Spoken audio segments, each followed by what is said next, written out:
Good morning and welcome to path of evolution. આપણે અધ્યાય 5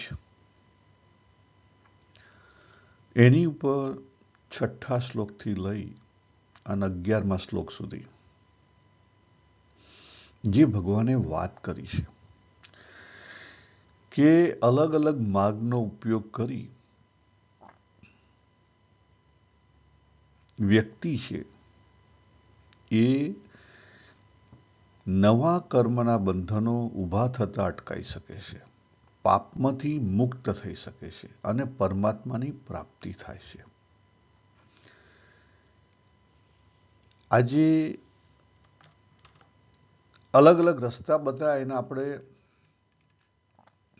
અલગ અલગ લક્ષણો દેખાય, એના આપણે શું માની લઈએ છીએ? ભક્તિ માની લઈએ છીએ. ના ના ના, આગળ ભગવાને જો 4થા અધ્યાયમાં યજ્ઞની વાત કરી, ત્યાં તો 12 ટાઈપના રસ્તા બતાવેલા. એટલે પરમાત્મા એક છે, એના પામવાના અનેક રસ્તા છે. આજે આપણે જે નારદ ભક્તિ સૂત્રની અંદર એમણે લખ્યું છે કે ભક્તિ ફલ સ્વરૂપા, ભક્તિ ફલ સ્વરૂપા. તો એનો અર્થ શું થયો અને એ આના સંદર્ભમાં કેવી રીતે?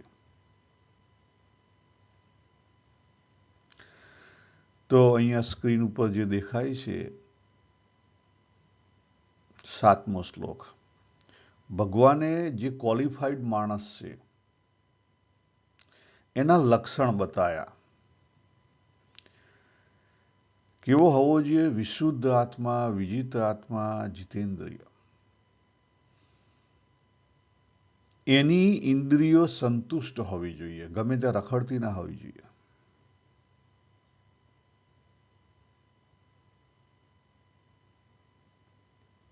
વિશુદ્ધ આત્મા. શુદ્ધિ શની કરવાની છે? અંતઃકરણની. આપણું અંતઃકરણ કેવું હોવું જોઈએ? શુદ્ધ હોવું જોઈએ, પવિત્ર હોવું જોઈએ. અંતઃકરણ કેવું? પવિત્ર હોવું જોઈએ. કોઈના વિશે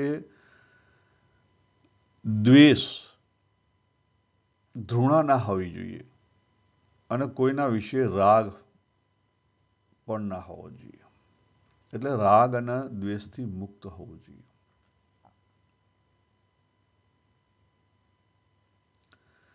અને ત્રીજું કીધું છે વિજિત આત્મા. બહારનું જે વર્તન છે, એની ચેષ્ટાઓ છે, કેવી હોવી જોઈએ? નિર્દોષ હોવી જોઈએ, નાના બાળક જેવી હોવી જોઈએ. સરળ હોવો જોઈએ. વ્યક્તિ કેવો હોવો જોઈએ? સરળ હોવો જોઈએ, કોમ્પ્લેક્સ નહીં, સ્માર્ટ નહીં, ચાલાક નહીં, દંભી નહીં. મેઇનલી આપણને પ્રોબ્લેમ દંભનો વધારે નડે છે.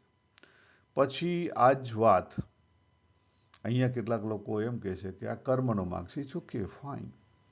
પછી જે બીજા 2 શ્લોકની વાત કરી ભગવાને, 8 અને 9, એ કહે છે કે જ્ઞાનવાળાનો માર્ગ છે. It's fine. જેણે તત્વને ઓળખી લીધું છે એવો યોગયુક્ત માણસ, એની ભગવાને વાત કરી છે. એને ખબર છે કે પ્રકૃતિનું કામ પ્રકૃતિના ગુણો દ્વારા પ્રકૃતિમાં થઈ રહ્યું છે. એ ક્લિયરલી નો. એને લઈ અને પોતે શું ડુઅરશીપ ધારણ કરતો નથી. અને છેલ્લે અહીંયા ભગવદ્ ગીતાકારે લખેલું છે 10મા શ્લોકની અંદર કે આ જે ભક્ત છે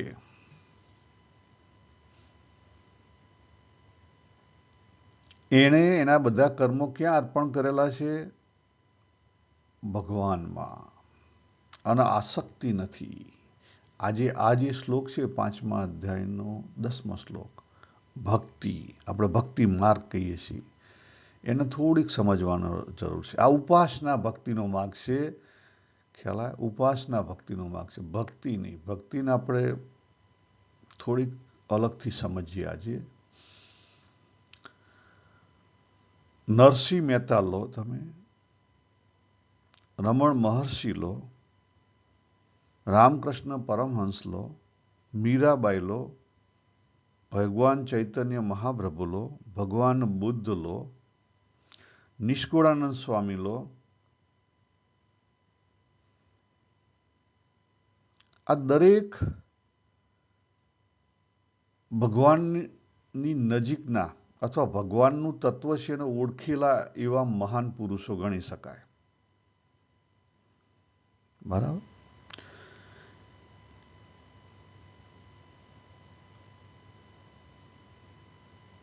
એ બધા એક જીવન મુક્ત પુરુષની વ્યાખ્યામાં આપણે મૂકી શકીએ અમને. એટલી હદેની એમની સાધના. પણ સાધનાનો માર્ગ જો એમનો દરેકનો અલગ હતો. મીરાબાઈ અને ચૈતન્ય મહાપ્રભુનો પ્રેમનો માર્ગ હતો. બહાર પ્રેમ એક્સપ્રેસ કરતા હતા. તો મીરાબાઈ અને ચૈતન્ય મહાપ્રભુને જે પ્રાપ્તિ થઈ હતી એ જ ભગવાન બુદ્ધને પ્રાપ્તિ થઈ હતી. પણ બંનેના માર્ગ અલગ હતા એટલે બંનેનું જે એક્સપ્રેશન છે, વે ઓફ એક્સપ્રેશન છે, અલગ હતું. ચેક કરો, બંનેનું ઓપોઝિટ લાગે. વે ઓફ એક્સપ્રેશન કેવું લાગે? ઓપોઝિટ લાગે. તો ભગવાન બુદ્ધ પાછે પ્રેમ નહોતો. આજે મારે જે વાત કરવી છે એ આ સ્લાઇડના બેઝ પર કરવી છે. જો અહીંયા મેં 3 વસ્તુ લખેલી છે. એક બાજુ છે વાસના, બંને કિનારે, ગ્રીન કિનારે વાસના રહેલી છે. પછી વાસનાથી જેવા સેન્ટરમાં જઈએ એટલે પ્રેમ આવે. શું આવે? પ્રેમ આવે. એટલે વાસના પછી શું શરૂ થાય? પ્રેમ. અને પ્રેમ પછી શું શરૂ થાય? ભક્તિ. પ્રેમ પાકી જાય, પરમ પ્રેમ, એનું નામ ભક્તિ. ભક્તિ કેવી છે? સાધ્ય છે, સાધન નથી. એટલે ભક્તિ છેલ્લે મળે. કામના, પ્રેમ અને ભક્તિ 3 ગુણો જે હોય ને, આપણે જેમ 3 ગુણ, એકલો એક ગુણ ના હોય, બીજા ગુણ સાથે હોય, એ ટાઈપનું કહી શકાય. કે દાખલા તરીકે એકલી કામના ના હોય, પ્રેમ વગર કામના આગળ ના હેડી શકે. પ્રેમ વગર કામના આગળ ચાલી શકે નહીં. જ્યારે પ્રેમની અંદર કામના આખી ટળી જાય ત્યારે એ પ્રેમ કેવો થઈ જાય? અનકન્ડિશનલ લવ થઈ જાય. અને અનકન્ડિશનલ લવ છે એ પરમ પ્રેમમાં ફેરવાઈ જાય ને એનું નામ ભક્તિ. એટલે પ્રેમ તત્વ ક્યાં રહેલું છે? દરેકમાં રહેલું છે. કામનાની અંદર પ્રેમ તત્વ ઓછું રહેલું છે. કામના વધારે છે, 50%થી વધારે કામના છે. અને પ્રેમ છે એ 50%થી ઓછો છે. કામનાની અંદર 2 વ્યક્તિ હોય, ઓછામાં ઓછા બે વ્યક્તિ અથવા વસ્તુ, 2 જણ હોય. એક હું કામના કરનારો અને બીજું આપણે કહીએ છીએ ને કે નોવર, નોન એન્ડ નોલેજ. એટલે એક નોવર હોય એટલે ડુઅર હોય, એક ડુઅર હોય અને બીજું જે એણે કર્યું એ હોય, જે પદાર્થ છે, જેની એને કામના છે હોય. એટલે એ બેની જોડનાર કોણ હોય? કામના હોય. એટલે 2ની જરૂર હોય. એટલે હું અને તું. પણ મારું મહત્વ વધારે છે. કોનું મહત્વ વધારે છે? મારું મહત્વ. મારા માટે તું. આખું જગત આ રીતે ચાલે છે. મારા માટે તું. આખું જગત આ રીતે ચાલે છે. જે મારા માટે તું છે ને, એની અંદર શું રહેલું છે? દેખાય છે પ્રેમ. એ દેખાડે કેવો? પ્રેમ. પણ એ પ્રેમ કોના ઉપર આધારિત છે? રાગ ઉપર. કોનો રાગ? કામનાનો. એ રાગ કોના ઉપર આધારિત છે? ધૃણા ઉપર, દ્વેષ ઉપર. તમે તમારા ઘરની અંદર, તમારી આજુબાજુ જે કોઈ તમારા સગા સંબંધી હોય, દરેકની અંદર આ વસ્તુ જોઈ લેજો. દરેકની અંદર આ વસ્તુ જોઈ લેજો. આપણે આપણું બાળક લઈએ કે ગમે તે લઈએ, આપણને આપણું બાળક પ્રિય છે. યસ, પ્રિય છે. પણ એ પ્રેમની અંદર કામના છે. કોક રાગ છે અને એ રાગ પાછો કોની ઉપર લગાયેલો છે? ધૃણા ઉપર. આ બહુ જ અગત્યની બાબત છે અને એની ખબર ક્યારે પડે? જલ્દી ના પડે. કોક વાર એવો સમય આવે ત્યારે ખબર પડે. ઘણી વાર તમે જો કોક વાર સમય એવો આવે તો બાળક અને મા બાપ બે સામસામે આવી જાય. એ કેમ આવી ગયા? કારણ કે અંદરથી ધૃણા ઊભી થઈ. અંદરથી ધૃણા આવી. કારણ કે જે પ્રેમ હતો કેવો હતો? ધૃણાની ઉપર બાંધેલો પ્રેમ હતો. જ્યાં સુધી પ્રકૃતિ છે, એક યાદ વસ્તુ રાખો, આપણે બહુ અલગથી આગળ જોયું હતું. પ્રકૃતિ છે, પ્રકૃતિની અંદર જે કઈ વસ્તુ રહેલી છે એ આપણે પ્રકૃતિ કેવી રીતે ચાલે? દિવસ અને રાત્રિ. એટલે રાગ અને દ્વેષથી પ્રકૃતિ ચાલે. કદી એ પ્રકૃતિ માત્ર રાગથી ચાલી ના શકે. આપણે જો અહીં બે કિનારા લખ્યા છે, બંનેની ઉપર લખેલું છે. સૌથી પહેલું લખેલું છે રાગ અને દ્વેષ, પછી પ્રેમ અને ધૃણા લખેલું છે. એ રાગ ઘણીવાર પ્રેમ દેખાતો હોય પણ એ ખરેખર કોના ઉપર ટકેલો હોય? ધૃણાની ઉપર. આ જે ધૃણા છે ને એને કાઢો તો ધીરે ધીરે ધીરે ધીરે એ પ્રેમ છે ને એ પરિપક્વતા ઉપર આવશે. દેખાતું નથી. આપણને મમતા દેખાય છે એટલા માટે જ આપણે અહીંયા જે મમતા છે, પ્રેમ છે, એને અથવા જે મોહ છે એને ખરેખર આપણે આપણું હથિયાર છે. એનો જો હથિયાર સાચા અર્થમાં બનાવવામાં આવે તો આપણે એમાંથી નીકળી શકીએ. આપણું જીવન ભગવાને એવી રીતે ગોઠવ્યું છે કે આપણને કામનાઓ છે, એ જ કામનાઓ પ્રેમના આધારે ટકેલી છે, પરંતુ એની અંદરથી જે મમતા છે, કામનાની અંદર જે મમત્વ છે, એ મમત્વ કાઢી નાખો તો ધીરે ધીરે ધીરે પ્રેમ છે ને પરિપક્વ પ્રેમ થઈ જાય. ભગવાન બુદ્ધ હતા. પ્રેમ એટલે શું? પ્રેમ એટલે અસ્તિત્વનું એક્સેપ્ટન્સ. પરમ પ્રેમ એટલે અસ્તિત્વનું એક્સેપ્ટન્સ.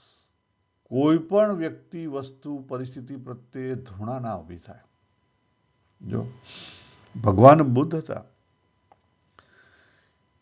એ પ્રેમાળ હતા. કેવી રીતે કહી શકાય? કારણ કે એટલા જ માઇન્ડફુલ હતા, 100% સંવેદનશીલ હતા. એનું જે અંતઃકરણ છે, વિશુદ્ધ આત્મા, એના અંતઃકરણમાંથી રાગ દ્વેષ ટળી ગયા હતા ટોટલી. ભલે એનો રસ્તો, સાધનાનો માર્ગ આખો અલગ હતો, એની રસ રુચિનું અંગ અલગ હતું.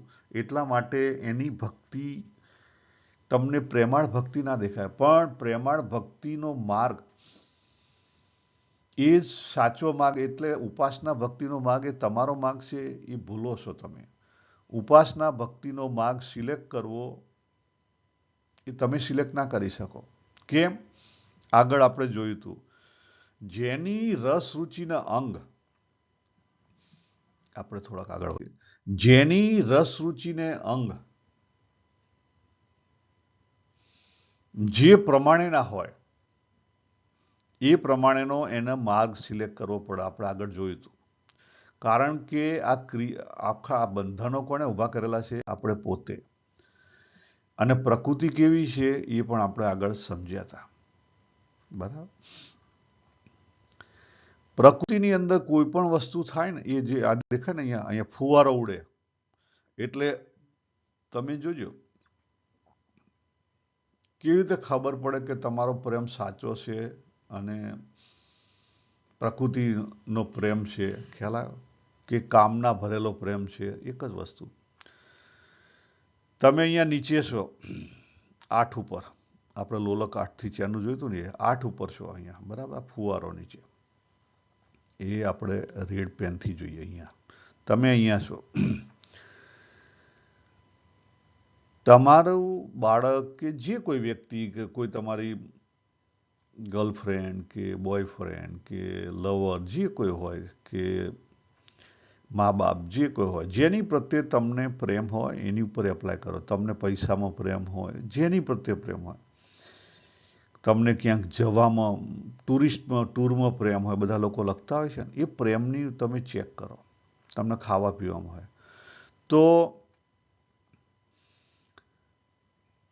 તમને નવરાત્રિ આવે ને ડાન્સ કરવાનો પ્રેમ હોય બહુ જ, તમે ચેક કરો એ પ્રેમ જ્યાં સુધી નવરાત્રિ આવી નથી ને ત્યાં સુધી બહુ જ તૈયાર લે, બહુ જ આગળ વધ્યા કરે. નવરાત્રિના 9 દિવસ ગરબા ગાઈ લીધા ને પછી તરત ઠંડો પડવા માંડે, એના ઉભરા આવે. શું થાય? લયમાં ચાલે, પાછી રાહ જુઓ, થોડો ટાઈમ થાય પાછો ફરી પ્રેમ આવે. એટલે આ બધા લય છે ને, લય કન્ટિન્યુ રહે, ચાલ્યા કરે સમય પ્રમાણે. અને એ અપ્સ એન્ડ ડાઉન થયા કરે. કેવા થાય? Ups and down. શરીર કંઈક સારું ના હોય તો પાછું નવરાત્રિ 1 વર્ષ બંધ પણ થઈ જાય. એ જ રીતે તમને કંઈક પીઝા ભાવતા હોય તો તમે 24 કલાક 365 દિવસ ના ખાઈ શકો. તમારે એને ઇન્ટરવલ આપવો પડે કે ભાઈ આ અઠવાડિયે 1 દિવસ પીઝા ખાધા, જ્યાં સુધી પીઝા મંગાયા નથી ત્યાં સુધી બહુ તલપ હોય, જ્યાં પીઝા આવી ગયા, પેટ ભરાઈ ગયું, પછી તલપ ઓછી થઈ જાય, પછી ફરી પાછું થોડા સમય પછી તલપ લાગે. એ જ રીતે સેક્સ હોય, અંદરથી એનર્જી ધક્કો મારતી હોય, અપ જાય ડાઉન, અપ જાય ડાઉન, અપ જાય ડાઉન, ચાલે 50 60 વર્ષ સુધી. અને જો તમે સાચી રીતે ના ઓળખો ને તો એ ચાલ્યા જ કરે, કદી એનો ઉકેલ ના આવે. આ થઈ પ્રકૃતિની, કારણ કે પ્રકૃતિનો છે.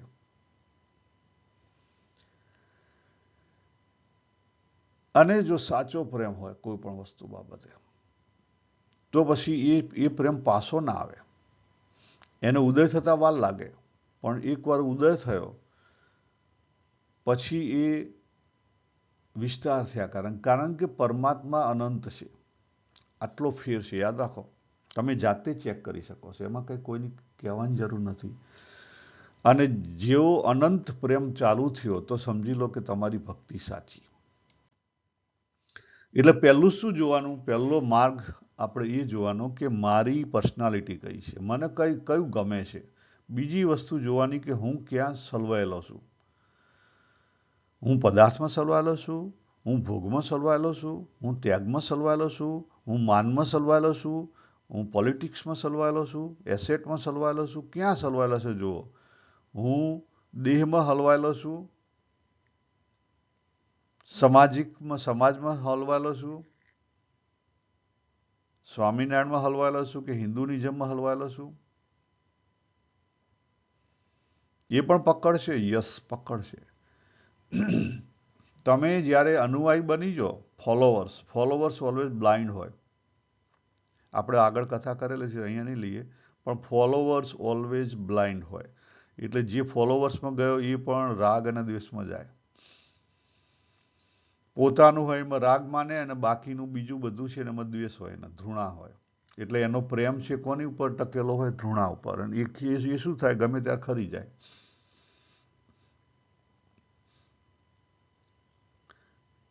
તો આજે આપણને નેચરલી મળેલી છે મોહ, પ્રેમ, બરાબર. ઘણા બધાનો પ્રેમ પોતાનો જે રસ હોય એમાં હોય. કેટલાકની કમ્પ્લીટલી રસ હોય વાજિંત્ર વગાડવાનું, બહુ સરસ હોય. કેટલાક મિકેનિક્સ બહુ સરસ હોય, નેચરલ ટેલેન્ટ હોય. કેટલાક સ્પોર્ટ્સમેનશીપ બહુ સારી હોય, નેચરલ ટેલેન્ટ હોય. ખ્યાલ આવે? જે નેચરલ ટેલેન્ટ ભગવાન તરફથી, કેટલાક ચિત્રકાર બહુ સરસ હોય. ભગવાન તરફથી જે નેચરલ ટેલેન્ટ હોય એ તમારો પ્રેમ હોય. અને એના માટે લોકો લાઈફ જતી કરે છે, એમાં કંઈ ખોટું નથી. પણ એ જ્યાં સુધી રાગ અને દ્વેષ ઉપર ટકેલો ને ત્યાં સુધી મુશ્કેલી છે. એને વચ્ચે લાવો. તમને સારામાં સારી ગિફ્ટ ભગવાને આપી છે, એને વચ્ચે લાવો. તો સમત્વમાં આવશે તો પછી આગળ જલ્દી હેઠશે. અને આપણે વચ્ચે લવ મૂકે છે, જોયું તમે? એટલે આ બધી છે કામના છે બંને બાજુ. વચ્ચે ઉપર જાય તો લવ સાચો, પ્રેમ, અનકન્ડિશનલ લવ, અનકન્ડિશનલ થતો જાય. આ બધા ખરતા જાય અને અનકન્ડિશનલ થતો જાય. અને છેલ્લે જે ઉદય થાય એ કઈ? સમતા. જ્યારે માણસ સમત્વમાં આવી ગયો, સહજતામાં આવી ગયો, સરળતામાં આવી ગયો, તરલતામાં આવી ગયો, દિવ્યતામાં આવી ગયો, સમર્પણમાં આવી ગયો, પૂરેપૂરો સમર્પણ, ત્યારે ભક્તિ ઉદય થઈ કહેવાય. અને એ પરમ પ્રેમ પ્રેમની ચરમસીમા એટલે ભક્તિ. પોતાનું અસ્તિત્વ ભૂલે એ ભક્તિ. કામનાની અંદર શું હોય? અહીંયા તમે બેઠા છો, તમારી અંદર કામના છે, કોઈ પણ સપોઝ પૈસા વધારે જોઈએ છે અથવા મોટી પોઝિશન છે, તો તમારી પાસે પૈસા નથી એની તરફ તમારી દ્રષ્ટિ છે. એટલે એનો અર્થ શું થયો? અધૂરપ તરફ તમારી દ્રષ્ટિ છે. તમે કાયમી શું જુઓ છો કે મારે વધારે પૈસા જોઈએ છે, મારે વધારે પૈસા જોઈએ છે, મારે વધારે પૈસા જોઈએ છે. તમારી દ્રષ્ટિ ક્યાં છે? તમારી અધૂરપ તરફ. તમે કદાચ યોગ સાધનામાં માર્ગે હો અને તમને શરીરનું લાગતું હોય કે તમારું શરીરમાં કંઈક અભાવ છે, તો એ શરીરનો અભાવ પૂરો કરવો છે, તો તમારી દ્રષ્ટિ ક્યાં આવે? એ અભાવ પર હોય. ઓલવેઝ કામનાની અંદર દ્રષ્ટિ અભાવ પ્રત્યે હોય, અધૂરપ પ્રત્યે હોય. જે અધૂરું છે, તમને અધૂરપનો ભાવ છે. તમને જે મળ્યું છે એની કોઈ વેલ્યુ નથી. નથી એની વેલ્યુ છે. ખ્યાલ? નથી એની વેલ્યુ છે. અને ત્યાં વસ્તુ કોની લાગે? મારી મરજી. જે કરનારો છે એ પોતાના માટે કરે છે. મારી મરજી. શું થાય? મારી મરજી. ગમે તે વસ્તુ હોય, અહીંયા હોય કે અહીંયા હોય, તમે સંન્યાસી હો કે સંસારી હો, એ નો મેટર. ખ્યાલ? તમારો તમે પોલિટિશિયન હો તો તમે શું વિચારો કે ભાઈ ચલો સરપંચ બને, હવે તાલુકા લેવલે જઈએ કે જિલ્લા લેવલે જઈએ કે સ્ટેટ લેવલે જઈએ. ખ્યાલ? એટલે તમારી દ્રષ્ટિ ક્યાં હોય? ઓલવેઝ તમને જે મળ્યું છે ને એની તરફ દ્રષ્ટિ ના હોય, અધૂરા તરફ દ્રષ્ટિ હોય, અભાવ તરફ દ્રષ્ટિ હોય. અને તમે લોકોનો ઉપયોગ કરો, મારી મરજી. આનું નામ કામના. ખ્યાલ આવી ગયો? પણ એ કામના છે ને ઓલવેઝ ધૃણા ઉપર ટકેલી હોય. આ લખી રાખો. કામના ઓલવેઝ ધૃણા ઉપર ટકેલી હોય. એટલે કોઈ પણ વ્યક્તિ તમને પ્રેમ કરે છે તો સમજી લો કે પ્રેમ એનો કન્ડિશનલ પ્રેમ છે. તો સમજી લો કે એ ખરેખર પ્રેમ નથી. એ શું છે? એનો મોહ છે, એનો રાગ છે. એની અંદર એની મરજી હોય. જ્યારે એની મરજી ના કામ કરે તરત જ અલગ થઈ જાય, જુદો પડી જાય.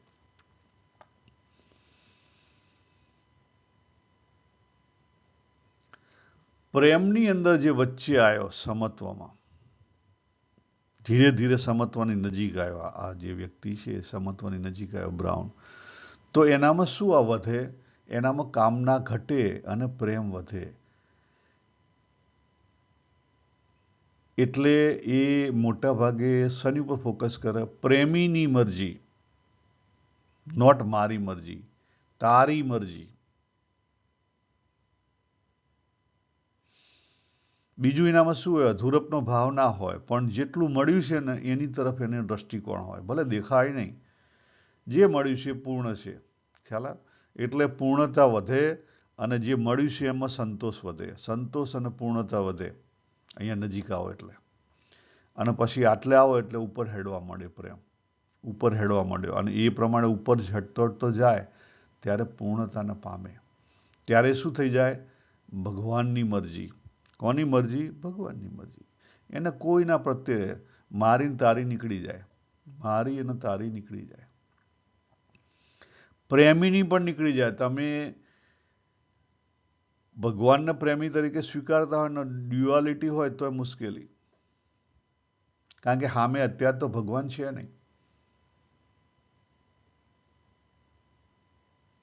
ભગવાન કૃષ્ણ તો જતા રહ્યા દેહ છોડી, ભગવાન સ્વામિનારાયણ તો દેહ છોડીને જતા રહ્યા.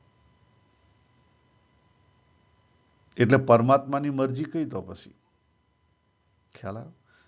એટલે ટૂંકમાં પોતાની કોઈ પણ પોતાનું મન ધાર્યું મૂકી દે. કોઈ પણ પોતાનું મન ધાર્યું ના હોય.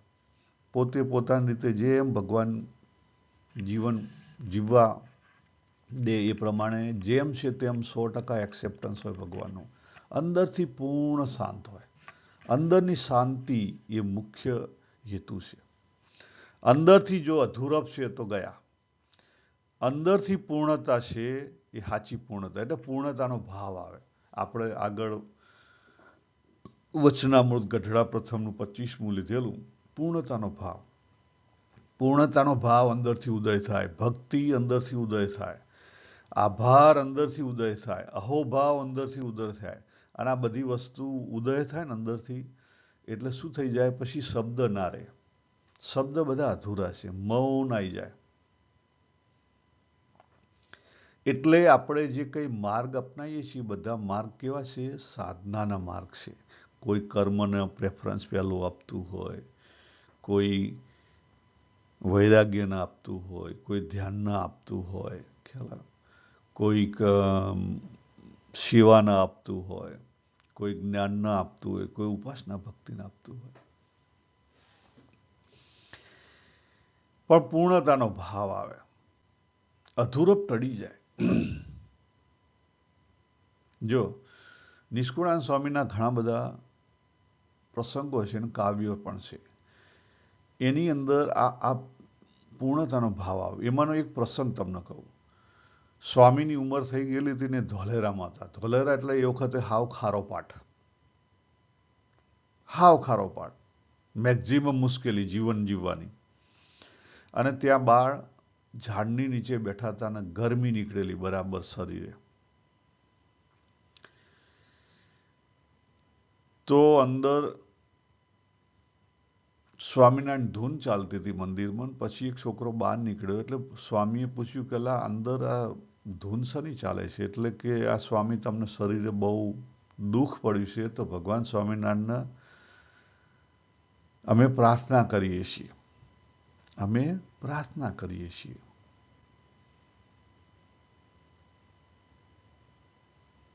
કે તમને આ દુઃખ દૂર થાય. એટલે તરત જ સ્વામીએ કીધું કે તું જા ત્યાં જઈ અને બંધ કરાવી દે, મારા માટે નહીં કરો. ભગવાનને ખબર નથી તો પછી એ ભગવાન શેનો? ભગવાનને ખબર નથી તો એ ભગવાન શેનો? ખ્યાલ? કહેવાનો અર્થ શું છે? સ્વામીને પહેલી વસ્તુ કે 100% ભગવાનનું એક્સેપ્ટન્સ હતું. જે કંઈ આવ્યું એને એમને પ્રેમથી એક્સેપ્ટ કરેલું હતું. ગરમી આવી શરીરે, બધી ગરમી ફોલ્લા નીકળેલા, ઇટ્સ ઓકે, શરીર છે થાય. પૂર્ણતાનો ભાવ હતો, અધૂરપ રહી નથી.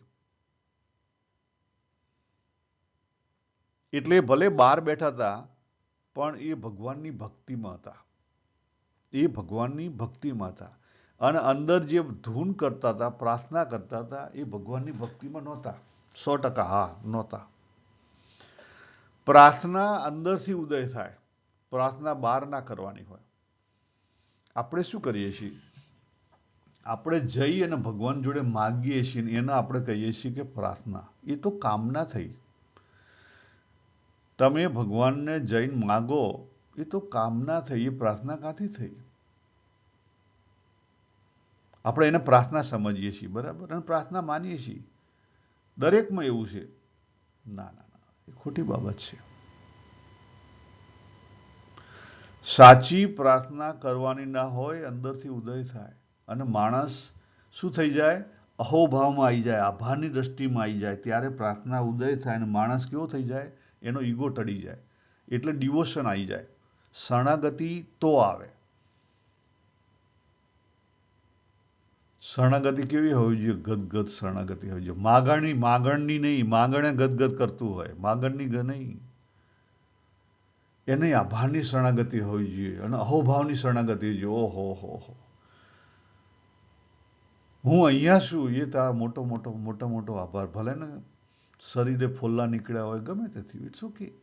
શરીર છે, શરીરનો ધર્મ છે, શરીરની દવા થશે. ખ્યાલ?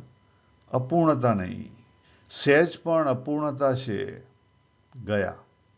તમારી પ્રાર્થના સાચી નથી, ખોટી છે, તમે માગણ છો. અપૂર્ણતા છે તો સમજી લો કે તમે માગણ છો. ભક્તિની ખબર કેવી રીતે પડે? બીજો એક માર્ગ પણ, જેમ આપણે કેરી છે કે આંબાનું પેલું પાન છે, એ પાકે એટલે ખરી જાય, ઓટોમેટિકલી ખરી જાય. એને શું થાય? એને તકલીફ ના પડે. એટલે જે ભક્તિ છે એ જ્યારે આપણે કમ્પ્લીટલી પાકી જઈએ ત્યારે ભક્તિ ઉદય થાય. ભોગ હોય આપણી અંદર જે કંઈ ભોગ વૃત્તિ રહેલી છે ખોટી છે ના, ખોટી નથી. એ ભોગ પાકે ત્યારે ટળે. આ બહુ જ અગત્યની બાબત છે. આપણે બહુ અલગ અલગ રીતે લીધેલી છે.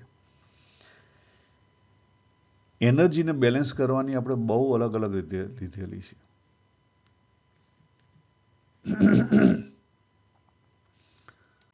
આપણે છેલ્લી સ્લાઇડ જોઈએ. ખાસ તો અહીંયા વાત કરીશું આપણે સ્વધર્મની વાત કરી. આ વચ્ચે રહ્યો સ્વધર્મ. સ્વભાવની વાત કરી. સ્વભાવ ઉછાળા આવે અને સ્વભાવ હોય છે, બગડેલા સ્વભાવ છે ત્યાં સુધી કર્તવ્ય છે. જ્યારે સ્વભાવ શુદ્ધ થઈ જાય, અંતઃકરણ શુદ્ધ પામે ત્યારે કર્તવ્ય રહે નહીં. દરેક વિચારની અંદર આ ત્રણ વસ્તુ રહેલી છે: એનર્જી, જ્ઞાન અને ભાવ. એનર્જી કર્મની અંદર વપરાય, ક્રિયાની અંદર વપરાય, પણ એનાથી આપણને ખબર નહીં પડે. એટલી એ ક્રિયાની અંદર જ્ઞાન રહેલું હોય એનાથી પણ આપણને ખબર નહીં પડે એટલી. પણ એ ક્રિયાની અંદર જે ભાવ રહેલો છે એનાથી આપણે એને પકડી શકશું કે ભાવમાં કેટલી અધૂરપ છે. અને એટલા માટે આપણે અહીંયા ભાવને મહત્વ આપેલું છે. આપણે ભાવને એટલા માટે જ મહત્વ આપ્યું છે કે આપણે ઇઝીલી એને ઓળખી શકીએ અને આપણે આગળ વધી શકીએ. તો આપણી જે અધૂરી વાસનાનો જે ભાવ છે એ પૂર્ણતાને કેવી રીતે પામે? આપણે અહીંયા ઊભા છીએ તો અહીંથી અહીં કેવી રીતે જવાય? આપણે અહીંયા ઊભા છીએ તો અહીંથી અહીં કેવી રીતે જવાય? આપણે અહીંયા ઊભા છીએ તો અહીંથી અહીં કેવી રીતે જવાય? આ બધા હાઈવે અહીંયા બતાવેલા છે, પણ કેવી રીતે થાય? તો આ જે 5 સ્ટેપ મૂકેલા છે એનાથી થાય. પરંતુ એને થોડુંક આપણે એ સ્ટેપના ને એ સ્ટેપના આપણે અલગથી લીધેલા છે, પણ આજે આપણો વિષય આ છે. તો આ જ વિષય રાગ અને દ્વેષ એ કહેતા વાસનાથી પૂર્ણતામાં કેમ પહોંચી શકાય? તો પહેલી વસ્તુ છે દમન ના કરો. નાનપણથી કોઈ પણ વસ્તુ ઉપર, કોઈ પણ વાસના ઉપર દમન નહીં કરો. એને જુઓ, એનો અનુભવ થવા દો અને અનુભવમાંથી જાતે આપણે ઊભા થવાનું છે. આપણે શું કરીએ છીએ? આપણો સંસાર અને સમાજ કેવો છે? દમન કરાવે છે. એટલે આપણે કેવા થઈ જઈએ છીએ? આપણે અહીં લખ્યું મિથ્યાચારી, દંભી થઈ જઈએ છીએ. આપણે મોટા ભાગના દંભી છીએ. પહેલી વસ્તુ જો આપણોથી દંભ જતો રહે ને તો આપણું જે વર્તન છે ને એ કેવું થઈ જાય? સરળ થઈ જાય. એકવાર તમે સરળ થયા ને પતી ગયું, તમે આગળ હેડ્યા, તમારું અંતઃકરણ ઓટોમેટિકલી શુદ્ધ થવા માંડશે. આ લખી રાખો.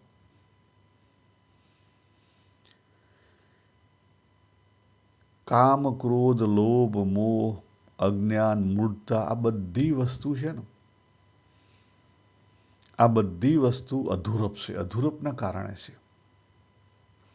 એને પૂરી આવે ત્યારે એને જુઓ, ભોગવો, અનુભવો અને ધીરે ધીરે ધીરે એમાંથી શીખો. આપણે લેસન લર્ન કશું નથી કરતા. આપણે આપણી ઘડિયાળ કેવી ચાલે 8 થી 4, એટલે અધૂરું આપણે બધું કરીએ છીએ. જેમ છે તેમ આપણે નથી કરતા, એટલે તકલીફ છે. પૂરેપૂરું ભોગવતા નથી એટલે અધૂરું રહી જાય છે અને પાછું આવે છે. એટલે એમાંથી રસબુદ્ધિ પૂરેપૂરી નીકળી નથી જતી. પૂરેપૂરી રસબુદ્ધિ નીકળી જોઈએ. કારણ કે પ્રકૃતિ છે ને લયમાં હેડે. જ્યાં સુધી એ પૂરેપૂરી બેલેન્સ ના થાય ત્યાં સુધી અધૂરપ રહે એનામાં. આપણે જે કરીએ ને અધૂરું કરીએ છીએ.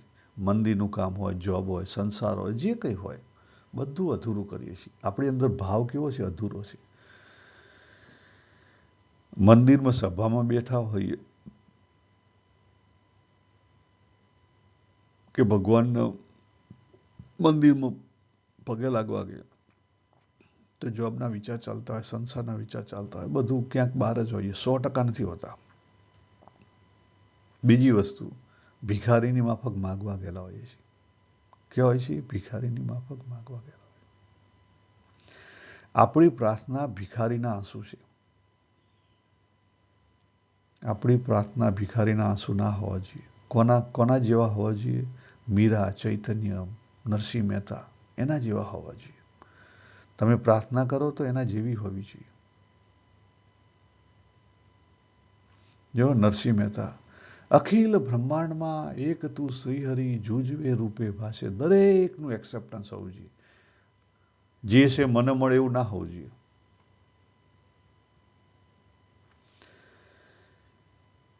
પછી આપણે દેખાદેખી કરીએ છીએ. આ જે વાત કરી હતી ને, દેખાદેખીમાં કેવું, હું ત્યાગ કરું છું. કોણ? આપણે કાયમ પેલું કોને રાખીએ? હું ન રાખીએ છીએ. હું નથી રાખવાનો સાહેબ. ઉપવાસ કર્યો તો મેં ઉપવાસ કર્યો. બધી જગ્યાએ આપણે હું પેલો હોય છે.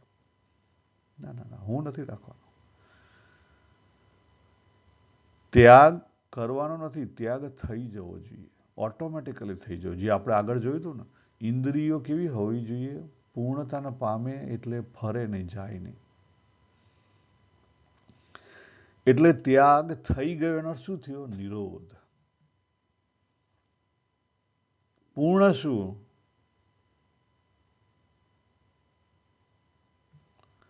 એટલે કોનું મહત્વ આવી ગયું? છેનું મહત્વ આવી ગયું. જે હાલ છે એનું મહત્વ આવી ગયું. અભાવનું નહીં, નથીનું નહીં. ઉદાસીન ઉદાસીન. ઉદાસીન એટલે ટાયર્ડ એવું નહીં. ખરેખર ઉદાસીનનો સાચો અર્થ આપણને ખબર નહીં. ઉદાસીનનો સાચો અર્થ એ થાય કે એની અંદર કોઈ રાગ દ્વેષ નથી, કોઈ વિરોધ નથી. આપણે તો માણસ થાકી ગયું હોય ને પછી ખૂણામાં જઈને બેહાય એટલે કે કેમ ભાઈ તું ઉદાસીન છે? ના ના ના, એ નહીં. કારણ કે એની અંદર તો રાગ દ્વેષ છે પણ તાકાત નથી રહી. રાગ દ્વેષ તો છે પણ તાકાત નથી રહી. એને આપણે ઉદાસીન માનીએ છીએ. એવું ખોટી વ્યાખ્યા છે. જે આપણા સંસ્કૃતની અંદર જે ઉદાસીનની વાત કરવામાં આવેલી છે એનો અર્થ શું છે? પૂર્ણ છે, ભરેલો છે. કોઈ અધૂરપ નથી, કોઈનો વિરોધ નથી, કોઈનો રાગ દ્વેષ નથી.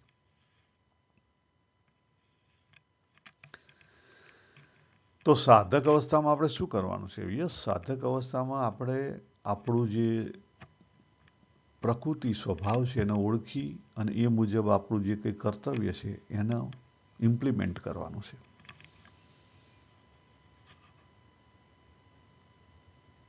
અને એમ કરતાં કરતાં કરતાં એનાથી પર થઈ જવાશે ઓટોમેટિકલી. ક્યારે થઈ જવાશે ખબર નહીં પડે. એને જે કર્તવ્ય છે એ પછી કર્તવ્ય નહીં રહે. જીવન જરૂરી કર્મો ચાલુ રહેશે, કર્તવ્ય નહીં રહે. એ સાચી ભક્તિ. તો આજે આપણે શું જોયું? વાસના, પ્રેમ અને સાચી ભક્તિ. તો અહીંયા આપણે પૂરું કરીએ. સર્વેને જય શ્રી કૃષ્ણ. હરિઓમ તત્સત. હરિઓમ.